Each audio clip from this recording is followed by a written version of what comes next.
ये एक्टर सैफ अली खान पर हमले से जुड़ी हुई जिस हमलावर की पुलिस को तलाश है वो बांद्रा स्टेशन के सीसीटीवी में देखा गया। सूत्रों के मुताबिक हमला करने के बाद बदमाश बांद्रा स्टेशन की तरफ भागा था।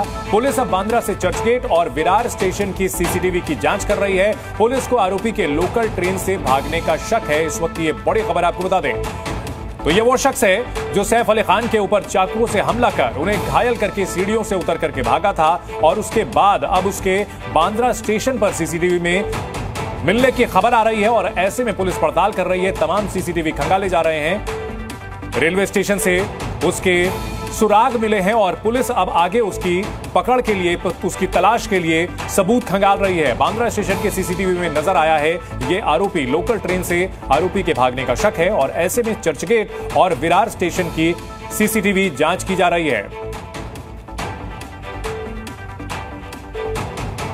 और इस बड़ी खबर पर हमारे कई सहयोगी भी हमारे साथ जुड़ेंगे, लेकिन उससे पहले आपको हम इस पूरे मामले पर अपडेट बता दें। जो एफआईआर हुई है उसमें सिलसिलेवार तरीके से सैफ अली खान पर जो अटैक किया गया था उसकी जानकारी दी गई है और बताया गया है कि किस तरह से सैफ अली खान के बेटे के ऊपर हमला करने की धमकी देकर के 1 करोड़ रुपए इस हमलावर ने मांगे थे।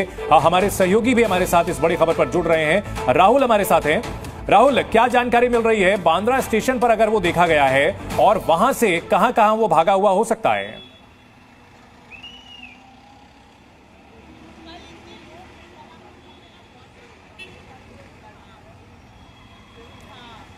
आप तक हमारी आवाज पहुंच रही है?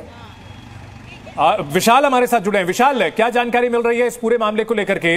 अगर ये शख्स बांद्रा स्टेशन पर दिखा है तो वहां से कहां भागा हुआ हो सकता है?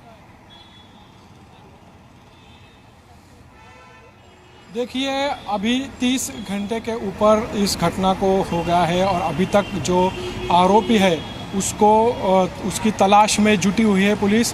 मुंबई पुलिस की क्राइम ब्रांच की 20 टीमें जो है इसकी तलाश में जुटी हुई है और जहां से वो भागा था वो सैफ अली खान के जो घर है उसके आसपास का एरिया हो और बांद्रा के कई एरिया हो उनसे जो सीसीटीवी जो निकल के आए हैं उनसे ये सामने आया है कि ये बांद्रा स्टेशन की ओर भागा। मुंबई पुलिस की जो क्राइम ब्रांच की टीम थी बांद्रा स्टेशन पर जाकर भी तफ्तीश की, वहाँ पर भी उसके सीसीटीवी फुटेज में पाया गया और अगली जांच जो की गई उसमें ये पाया गया वसई विरार की जो जाने वाली ट्रेन है उसमें वो चढ़ा हुआ पाया गया। और अभी जो आगे की तफ्तीश है वो वसई विरार एरिया में जो वसई स्टेशन है, विरार स्टेशन है, रेलवे स्टेशन है, उसके जहाँ पे यार आसपास के एरिया में जो सीसीटीवी फुटेज लगाए गए हैं उनकी जो तफ्तीश है वो की जा रही है। हालांकि 20 टीमें जो है वो विशाल, हम आपके पास लौटेंगे। हमारे साथ एके जैन साहब हैं, पूर्व डीजीपी हैं उत्तर प्रदेश के। साथ ही शहजाद खान है, वो भी हमारे साथ जुड़ चुके हैं, जो कि एक्टर हैं। शहजाद, इस पूरे मामले को लेकर के फिल्म फ्रेटर्निटी में, एक्टर्स की फ्रेटर्निटी में क्या निश्चित तौर पर दहशत काफी देखी जा रही है और कल से ही सारे सेलिब्रिटीज जो हैं ये अपने सवाल रेज कर रहे हैं, क्या कहेंगे आप? बहुत बहुत शुक्रिया आपका मुझे आपके शो पे बुलाने का। देखिए, ये कोई पहली बार तो हो नहीं रहा है इस किस्म का हादसा, लेकिन बहुत ही अफसोसनाक हादसा है ये। अब इसे चोरी कहे, डकैती कहे या अटेम्प्ट टू मर्डर कहे, ये तो पुलिस ही बेहतर, ये तो कुछ समझ में नहीं आ रहा क्या है क्या नहीं। पहले सलमान खान के साथ हुआ, उसके बाद बाबा सिद्दीकी के साथ हुआ। तो बहरहाल हमें अपने पुलिस पे पूरा भरोसा है जी। हमारी मुंबई की पुलिस बहुत ही अच्छी है, बहुत ही शातिर है और अगर थोड़ा वक्त लग रहा है तो इसीलिए लग रहा है क्योंकि ये एक हो सकता है ये एक प्रोफेशनल चोर हो, प्रोफेशनल किलर हो। ठीक है। और ये इतनी आसानी से पुलिस के गिरफ्त में आने वालों में से नहीं है। अब जब वो 12 माले की बिल्डिंग बिल्कुल हमारे साथ एके जैन साहब भी हैं। जैन साहब, अभी तक जो पुलिस की जांच हुई है 30 घंटे से ज्यादा का समय हो चुका है और अभी तक जो है सिर्फ सुराग तलाशे जा रहे हैं। क्या आपको लगता है जांच सही दिशा में जा रही है या इसमें और भी संतोषजनक प्रगति हो सकती थी?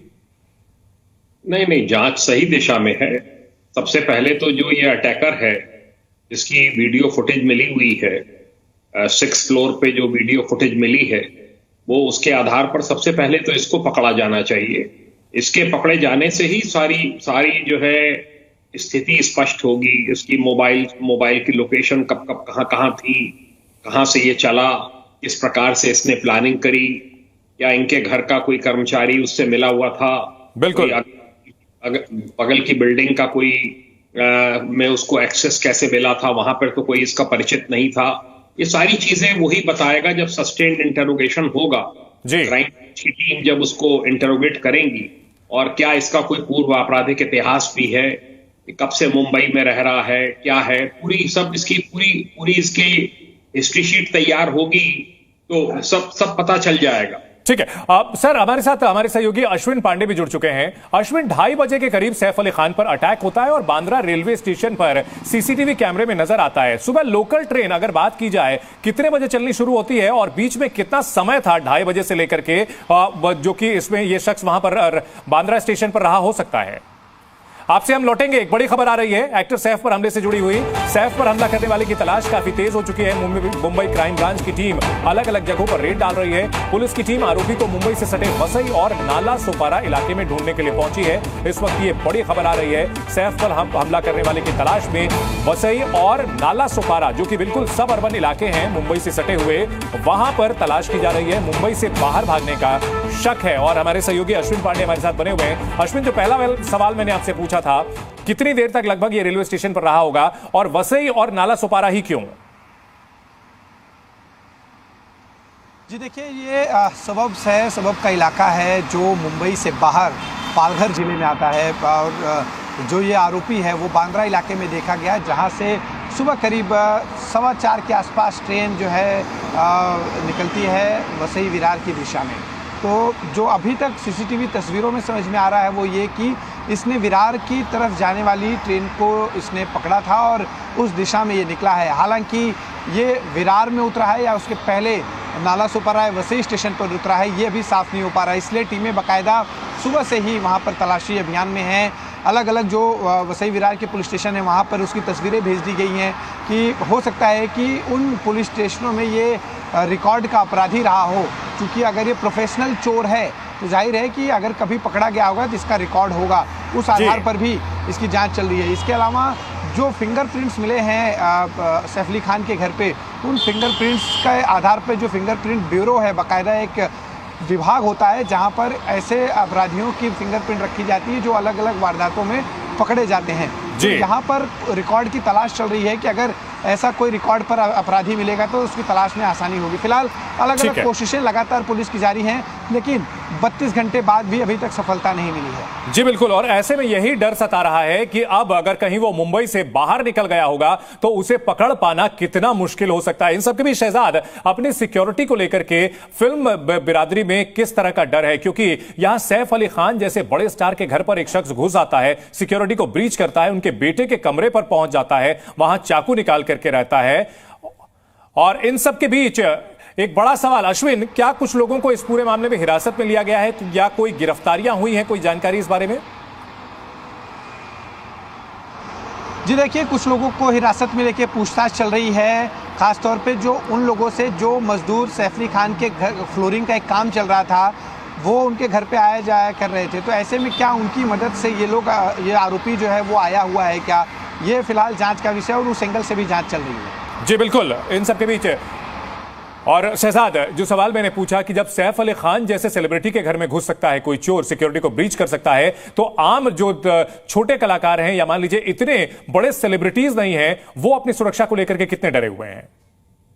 देखिए, ये ऐसे चोर जो है वो छोटे कलाकार के घर में नहीं घुसेंगे, क्योंकि उनको वहां पर कुछ नहीं मिलेगा। वो सिर्फ ज्यादा करके बड़े सेलिब्रिटीज जो होते हैं वो उन्हीं के टारगेट होते हैं, उनको टारगेट करते हैं, क्योंकि उनको पता है कि उनके पास पैसा है और बहुत सारी चीजें हैं। और जरूर वहां पर सिक्योरिटी लैप्सेस भी है जी, आप समझिए।